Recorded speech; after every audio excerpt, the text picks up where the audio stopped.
Hello everyone, আসসালামু আলাইকুম। দেশ এবং দেশের বাইরে থেকে যারা আমার এই ভিডিওটা দেখছেন সবাইকে আন্তরিক শুভেচ্ছা অভিনন্দন। আশা করি সবাই ভালো আছেন। আলহামদুলিল্লাহ আমিও ভালো আছি। আমি আব্বাস, আপনাদের সাথে আজকে যুক্ত আছি সরাসরি একটা পেঁয়াজের বীজতলায়। এটা হচ্ছে গ্রীষ্মকালীন পেঁয়াজ। এই দেখেন, এখানে 2 কেজির মতো চারা এখানে দিয়ে আছে। আজকে আপনারা দেখাবো অসময়ে। এই দেখেন কৃষকরা কীভাবে গ্রীষ্মকালীন পেঁয়াজ চাষ করে। আজকে বীজতলাটা আপনাকে ঘুরে ঘুরে দেখানোর চেষ্টা করো। আপনারা যদি ভিডিওটা দেখেন অনেক কিছু কিন্তু শিখতে পারবেন। এই দেখেন, এখানে 4টা প্লট করা আছে। একটা প্লট, এর পাশাপাশি আরেকটা প্লট আছে। এই দেখেন 2টা প্লট, এর পাশাপাশি আরেকটা প্লট আছে 3টা, মোট 4টা প্লট করে এখানে 2 কেজি দানা কিন্তু চালানো হয়েছে। এই দেখেন, এখানে 60% জমি লাগাবে। এই জমির যে মালিক সে কিন্তু তার পরীক্ষামূলকভাবে 60% জমি কিন্তু তিনি গ্রীষ্মকালীন এই পেঁয়াজটা লাগাবেন। আপনারা জানেন যে আমাদের দেশে একবার পেঁয়াজ হয়, সেটা হচ্ছে শীতকালীন পেঁয়াজ। আর আপনারা জানেন যে আমাদের দেশে যে পেঁয়াজ হয়, এই পেঁয়াজ দিয়ে আমাদের দেশ কিন্তু 6 মাসও চলে না পরিপূর্ণভাবে।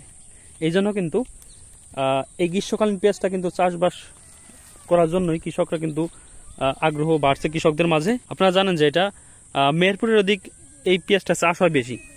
আর এই গ্রীষ্মকালীন পেঁয়াজটা কিছু কিছু জাত আছে, আপনারা জানেন যে নাসিক রেড 53, এরপরে বাড়ি 5, এই 2টা জাত কিন্তু বেশি চাষ হয়ে থাকে।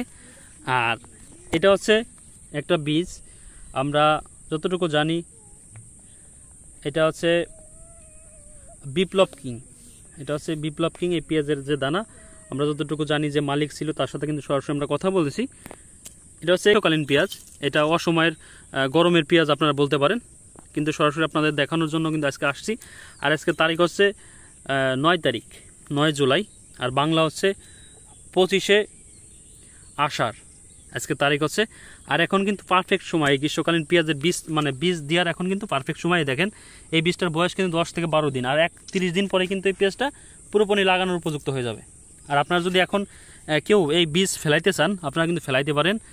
এবং এই পেঁয়াজটা যখন লাগাবে, আর 1 মাস পর কিন্তু লাগাবে, যখন এই পেঁয়াজটা উঠবে অক্টোবর নভেম্বরে কিন্তু এই পেঁয়াজটা উঠে যাবে। আর ওই সময় কিন্তু আমাদের দেশের কোনো পেঁয়াজ, কারো ঘরে একটা পেঁয়াজ তখন থাকবে না। আর এই সময় যারা এই পেঁয়াজগুলো উত্তোলন করবে, উঠাবে, তখন কিন্তু ভালো একটা মুনাফা পাবে, ভালো একটা দাম পাবে। কারণ আপনারা জানেন এখনই পেঁয়াজ 4000 টাকা মন, ওই সময় দেখা গেছে 1 মন পেঁয়াজ 8000 টাকা বিক্রি হচ্ছে। তখন এই পেঁয়াজটা কাঁচা কাঁচা পেঁয়াজ যখন উঠবে, তখন কিন্তু এই যে যারা মালিক, যারা লাগাবে, আল্লাহ যদি দেয়, তাদের কিন্তু 1 মন পেঁয়াজ 5 থেকে 7000 টাকা কিন্তু বিক্রি করতে পারবে। ওই দেখেন, এখানে একটা প্লটে 1/2 কেজি দানা কিন্তু ফেলানো হয়েছে, 1/2 কেজি দানা। দেখেন কত সুন্দর উঠছে, আসলে না দেখলে, চোখে না দেখলে বিশ্বাস করা যায় না। দেখেন এই দানা কিন্তু একবার কিন্তু স্প্রে করা হয়েছে, আর কিছুদিন পর আরেকবার কিন্তু স্প্রে করাবে, এবং যখন দানাটা পরিপূর্ণ হয়ে যাবে তখন এই বইতে কিন্তু দানা ধরবে না।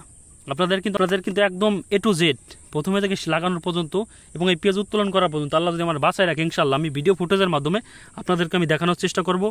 এই জন্য আজকে যেহেতু আপনারা এই ফার্স্ট টাইম আজকে ভিডিওটা আমার করা, আজকে আপনাদের আমি দেখালাম যে বীজতলায় দানা ফেলানো হয়েছে এবং দানারা কিন্তু 10 থেকে 12 দিন বয়স হয়ে গেছে, এবং প্রথম ডোজ কিন্তু স্প্রে করা হয়েছে। এটা হচ্ছে রিডোমিন গোল্ড আর একতারা, এই 2টা ওষুধ কিন্তু স্প্রে করা হয়েছে, যাতে এটা এখন পচন লাগানোর সম্ভাবনা আছে। এই পচন রোধের জন্য রিডোমিন গোল্ডটা ব্যবহার করা হচ্ছে, ওর সাথে বিষ হিসাবে একতারাটা ব্যবহার করা হয়েছে। দেখেন, তারপরে কিন্তু মাশাআল্লাহ দানার কিন্তু রেজাল্ট 100। আপনারা জানেন যে এই কদিন প্রচুর পরিমাণ বৃষ্টি হয়েছে। তারপরে দেখেন এই জমির যে মালিক মুরাদ ভাই, সে কিন্তু তার আধুনিক পদ্ধতি, দেখেন কত সুন্দরভাবে কিন্তু তাপ দিয়ে ঘিরে দিয়েছে। এই সবসময় কিন্তু এইভাবেই থাকে, এবং বৃষ্টি আসলেও কিন্তু এই বৃষ্টিটা, এই যে নালি আছে, নালির মধ্যে কিন্তু পড়ে যায়, পড়ার পরে কিন্তু আস্তে আস্তে সুন্দরভাবে সাইডে ক্যানাল বলেন, অনেকে নালি বলে, এই নালির মধ্যে কিন্তু চলে যায়। পানি কিন্তু জমে থাকার কোনো সুযোগ নাই, কোনো চান্স নাই। এত বৃষ্টির মধ্যেও কিন্তু অপেক্ষা করেও তার দেখেন প্রতিটা প্লটে আপনার দেখানোর চেষ্টা করতে, দেখেন কত সুন্দর দানা, এবং বোতল দিয়ে কি সুন্দরভাবে সিস্টেম করা। দেখেন আসলে চোখে না দেখলে বিশ্বাস করা যাবে না। এর প্রত্যেকটা প্লটে কিন্তু এইভাবে এই পদ্ধতির মাধ্যমে কিন্তু আসলে মুরাদ ভাই দানাটা দিয়েছেন। এবং এই দানাটার বয়স যখন 40 থেকে 45 দিন বয়স হয়ে যাবে, তখন কিন্তু এই দানাটা পুরোপুরি লাগানোর উপযুক্ত হয়ে যাবে।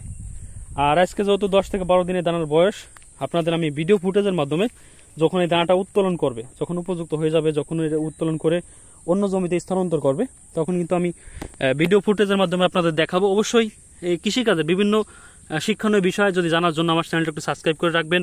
আমি চেষ্টা করব সবসময় আপনাদের সাথে আছি এবং থাকবো শিক্ষণীয় বিষয় আপনাদের মাঝে আনার জন্য, যার মাধ্যমে আপনারা কিছু শিখতে পারেন। আমি কিন্তু প্রতিনিয়তই আমার যে ভিডিওগুলো করে থাকি এই ভিডিওতে কিন্তু অনেক কিছুই আপনারা শিখতে পারেন। প্রতিনিয়তই কিন্তু আমার এই বিভিন্ন বাংলাদেশের বিভিন্ন প্রান্ত থেকে কিন্তু ফোন দেয়, তাদের সাথে আমার কথা হয়।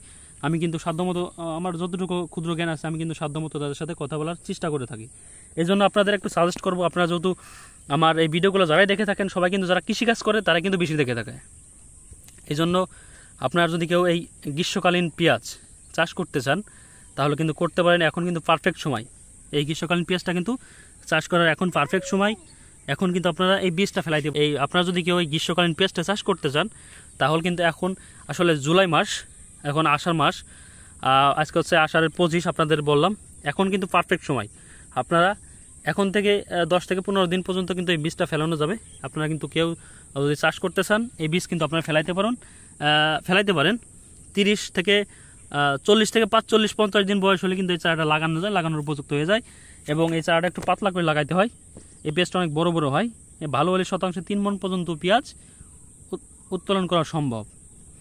আপনাদের আমি বললাম যে এটা হচ্ছে অসময়ের পেঁয়াজ, যখন কারো ঘরে একটা পেঁয়াজ থাকবে না এই পেঁয়াজটা তখন কিন্তু উঠবে এবং চোরা দামে বিক্রি হবে। আর দেখা গেছে এক এক পাখি জমিতে 2-2.5 লক্ষ টাকা পর্যন্ত বিক্রি হতে পারে যদি আল্লাহ পাক রব্বুল আলামিন দিয়ে যায়।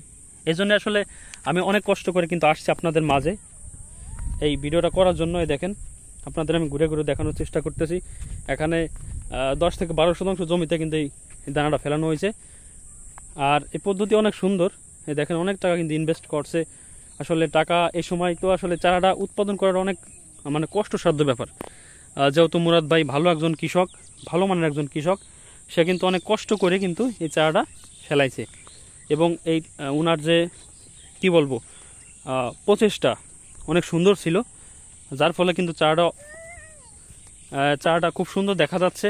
আপনাদের আমি দেখাচ্ছি বারবার যে চারাটা কিন্তু খুব সুন্দর দেখা যাচ্ছে। আরও এই চারাটা যখন আরও বড় হবে তখন কিন্তু এই বুই পুরো ঘিরে যাবে, এই বুইটা কিন্তু দানায় দানায় পুরো ঘিরে যাবে আর খুব সুন্দর দেখা যাচ্ছে মাশাল্লাহ ঘিরে যাবে। তখন এই চারাটার বয়স যখন 45 থেকে 50 দিন হয়ে যাবে তখন কিন্তু লাগানোর উপযুক্ত হয়ে যান। তখন কিন্তু আপনাদের আমি ভিডিও ফুটেজের মাধ্যমে দেখানোর চেষ্টা করব, আমি যদি বাঁচি থাকি ইনশাল্লাহ। এই পদ্ধতি আপনাদের আমি দিলাম। আর আপনারা যদি কেউ চাষ করতে চান অবশ্যই আমার কমেন্ট বক্সে লিখতে পারেন আপনাদের আমি কিভাবে দানা আনতে হবে, কিভাবে কি করতে হবে, সম্পূর্ণ কিন্তু প্রসেস আপনাদের আমি দেখানোর চেষ্টা করব, কিংবা যোগাযোগের মাধ্যমে কিন্তু সব কিছু বলে দেবো ডিটেলস। আর আপনারা যদি চাষ করতে চান এই দানাটা কিন্তু ফেলাইতে পারেন। ফেলানোর পরে পর্যায়ক্রমে কী কী লাগবে সব কিছু আমি কিন্তু ভিডিও ফুটেজের মাধ্যমে পর্বক্রমে কিন্তু আমি আপলোড করব। আপনারা কিন্তু এই বিষয়ে শিখতে পারবেন অনেক কিছুই। তা ভিউয়ার্স, আসলে আমার এই ভিডিওটা যদি আপনাদের ভালো লাগে, আপনাদের কথা কিন্তু চিন্তা করে কিন্তু অনেক দূর দূরান্ত থেকে কিন্তু আমি আসছি। আর এই লোকেশনটা আপনি বলে দিচ্ছি, এটা হচ্ছে ফরিদপুর জেলার মধুখালী থানার অন্তর্গত, এটা হচ্ছে ব্রাহ্মণকান্দা। আপনারা ইতিমধ্যে এর আগেও আমি অনেক ভিডিও ছেড়েছি এই ব্রাহ্মণকান্দার। আর আপনারা যারা আমার কন্টিনিউ ভিডিও দেখে থাকেন তারা কিন্তু অবশ্যই এই ব্রাহ্মণকান্দা সম্পর্কে অভিজ্ঞতা আছে, এই গ্রাম সম্পর্কে হয়তো আপনারা চেনেন, অবগত আছেন। আমি লোকেশনটা বলে দিলাম। আর আমার এই ভিডিওটা যদি আপনাদের ভালো লাগে অবশ্যই একটা লাইক করবেন, একটা শেয়ার করবেন, আমার চ্যানেলটা একটু সাবস্ক্রাইব করবেন। প্রতিনিয়তই আপনাদের সাথে আমার দেখা হবে, কথা হবে। তো সবাই ভালো থাকবেন, সুস্থ থাকবেন। কৃষিকাজের নতুন নতুন ভিডিও পেতে আমার চ্যানেলটা একটু সাবস্ক্রাইব করে রাখবেন। তো সবাই ভালো থাকবেন, সুস্থ থাকবেন। দেখা হবে আবার অন্য কোনো ভিডিওতে। আসসালামু আলাইকুম।